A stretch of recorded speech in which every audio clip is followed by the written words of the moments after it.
तर आजामासनी जायचं होतं ते आदमापूरला, कारण बाळूमामांचं दर्शन घ्यायला. तर मस्तपैकी असं पहाटे 6ला उठून एक नंबर असं सूर्याचं दर्शन घेऊन आम्ही बरोबर डायरेक्ट पोचलो ते निपाणीमध्ये. तर निपाणीमध्ये पोचलो आणि मस्तपैकी तिथं जरा नाश्ता करावं म्हटलं. मग नाश्त्याला पोहे आणि इडली सांबार घेतलं.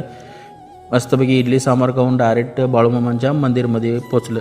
मंदिरमध्ये पोचतात एवढं गर्दी भयानक होती. तर लवकर पोचलेलं त्याच्यामुळं तेवढं म्हणजे गर्दी तेवढी नव्हती.